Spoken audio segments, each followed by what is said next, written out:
Class 62, ABCs, this is your final chance. Final call.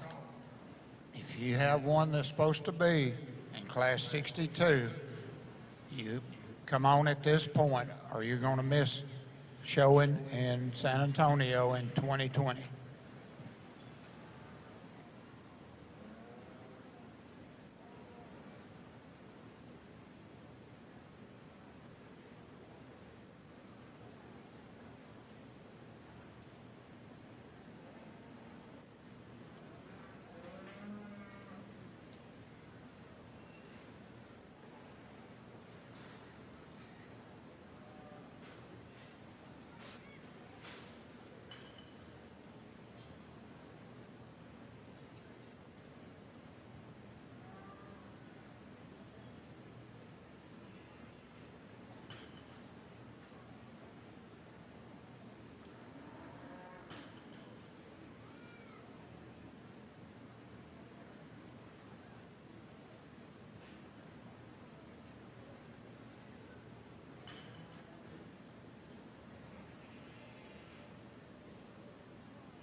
These middleweights are real good, and we have 4 steers here we like a great deal, and there's some discussion. I think the steer, though, that up here on the front end from the time he came in, I think we were both pretty in agreement that this one was real good and he was going to be our class winner. We like this steer a lot from his blade forward. He's flat-shouldered. He's a little more extended up front. He's really clean down through his throat latch. He's got a nice little neat head on him.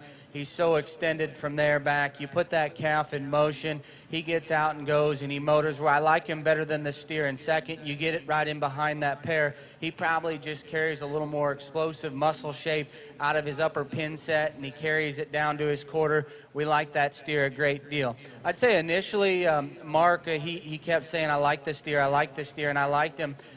When you handle him is probably where you really, really like him.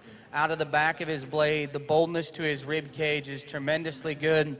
He's incredibly wide and stout out of his shoulder, and as you come back into his loin, it's real good. He closes maybe a little bit in his pin set relative to our class winner.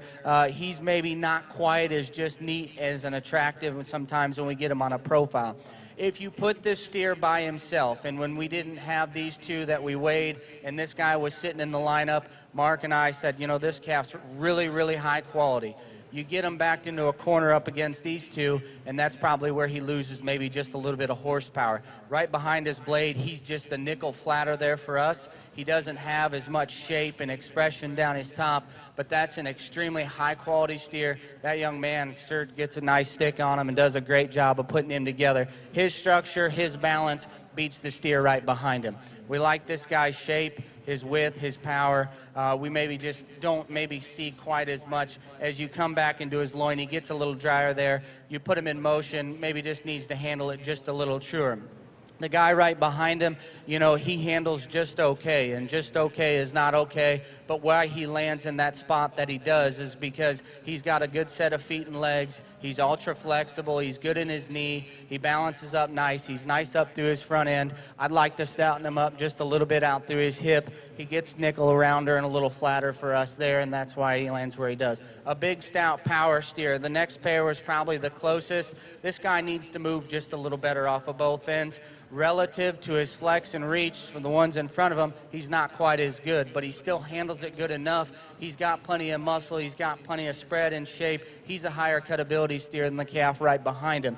This guy's a little longer striding, but when you get right on top of him and you handle him, he gets pretty plain in general right behind his shoulder. He's a little rounder in his shape over his loin. Then we got a nice pair of sound functional steers here that have some shape. Maybe just give up a little bit of look. This guy's a little crestier in his neck. Then we come back to this guy, and maybe he gets a little flatter in his body shape, and when you get right in behind him. A really, really competitive class. We like that class winner awfully well on the top end. Give them a big round of applause.